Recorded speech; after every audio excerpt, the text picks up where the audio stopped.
रोशनपुर नाम के गांव में चंदा और शांति नाम की जिठानी और देवरानी रहती थी। चंदा का पति बहुत पैसे वाला था। उनके पास किसी भी चीज की कोई कमी नहीं थी और उसके विपरीत शांति का पति बहुत ही गरीब और नशेड़ी था। शांति चंदा के घर में काम करके अपना घर चलाती थी। भाभी, घर पर खाने के लिए कुछ भी नहीं है। अगर आप थोड़ा खाना दे पाए तो बहुत मेहरबानी होगी। मुझे जो भी पैसे मिलते हैं वो तो आपके देवर नशे में उड़ा देते हैं। ये तुम लोगों का ना रोज रोज का ड्रामा हो गया है। अब देवर जी कमाते नहीं है तो मैं क्या करूं?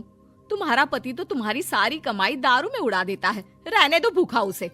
अरे ऐसे मत बोलिए भाभी, आप तो जानती ही हैं कि वो मन के कितने साफ हैं, पर इस बेरोजगारी के कारण उन्हें दारू पीने की लत लग गई है। अरे अपना ये रोना गाना बाद में कर लेना, पहले काम निपटा ले घर का। मेरा और टाइम खराब ना कर। जा गेहूं पीस ले, फिर तुझे कपड़े भी धोने हैं। शांति रसोई घर में जाकर गेहूं पीसने लगती है। पीसते पीसते कुछ गेहूं वहां कपड़ों में गिर जाते हैं, जिसे देखकर उसके दिमाग में एक आइडिया आता है। क्यों ना ऐसे ही थोड़े गेहूं मैं अपने पल्लू में बांधकर घर ले जाऊं, फिर एक बर्तन में जमा कर लूंगी और उसे पीसकर रोटी बना लूंगी। कुछ दिन तो ऐसे ही चलता रहा, मगर फिर एक दिन चंदा ने शांति को ऐसा करते हुए देख लिया।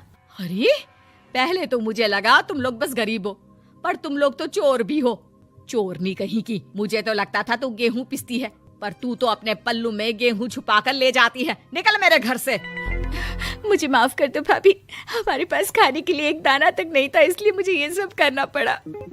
अरे तुम लोग मेरे रिश्तेदार हो, इसीलिए दया कर कर तुझे मैंने अपने घर पे काम पर रख लिया, पर तू और तेरा पति हमारे खानदान का नाम मिट्टी में मिलाने पर उतारू हो चुके हैं। आपको मुझे जितनी गालियां देनी है दीजिए, मारना है तो मार भी लीजिए भाभी, पर मुझे काम से मत निकालिए। परिवार की बात है, वरना कोई और ऐसा काम करता ना तो धक्के मार कर कब से घर का बाहर निकाल दिया होता। रोते रोते शांति अपने घर चली जाती है, जहाँ उसका नशेड़ी पति कहता है, अरे कहाँ रह गई थी कामचोर? इतनी देर क्यों कर दी? आज पैसे लाई कि आज भी खाली हाथ वापस आ गई है? अपने हाथ दिखा। जरूर पैसे छुपा लिए ताकि मैं दारू ना पी पाऊं। नहीं जी, मैं आपसे क्यों छुपाऊंगी, और अभी आप दारू पीने की बात कर रहे हैं, उसी कारण तो आज हम लोगों की ये हालत हो गई है।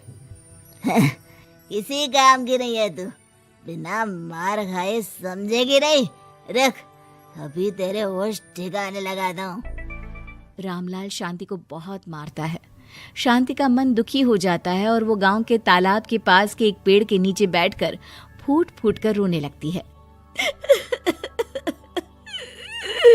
मैंने कभी किसी का बुरा नहीं किया, फिर भी भगवान मेरे साथ ऐसा क्यों कर रहा है? मैं तो रामलाल जी की फिक्र करती हूँ, फिर भी उन्होंने मुझे इतना मारा।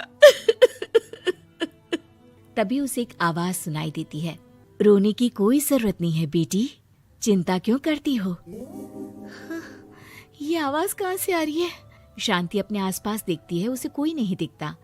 वो ऊपर देखती है, जहाँ उसे एक छोटी सी परी दिखती है।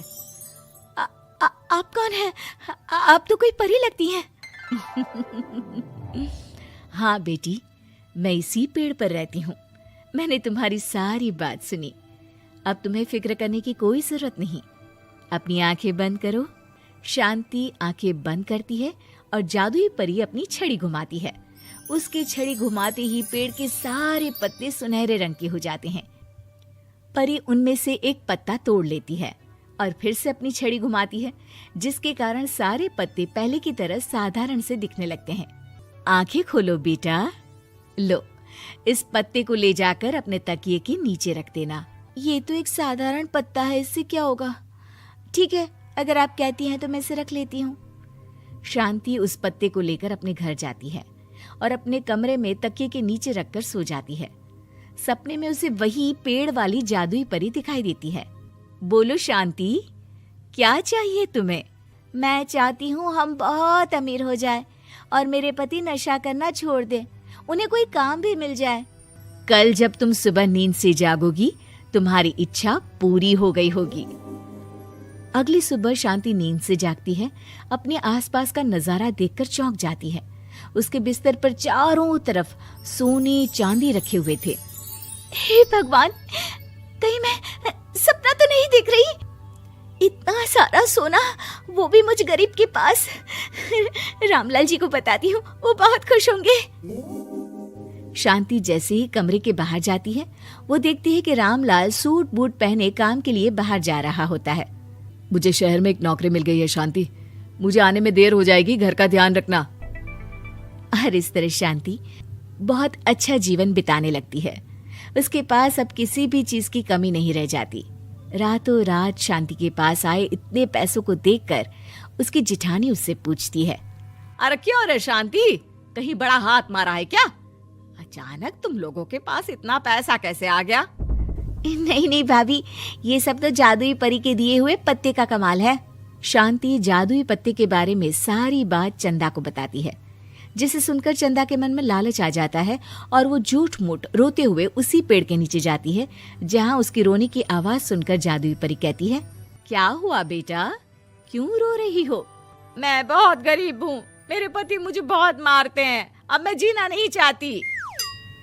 चिंता मत करो बेटा, अपनी आंखें बंद करो। जादुई परी चंदा को भी उसी पेड़ का एक पत्ता देती है और तकिए के नीचे रखने को कहती है।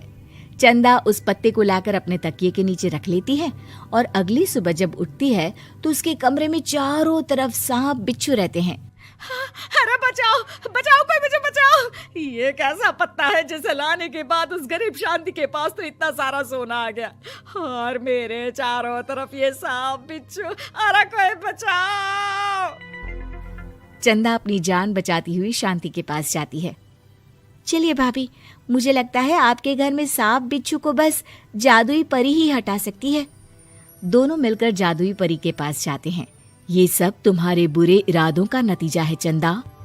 तुम झूठ मूठ बस पैसे के लालच के कारण यहाँ आकर रो रही थी, इसीलिए तुम्हें जादुई पत्ते ने उसकी सजा दी।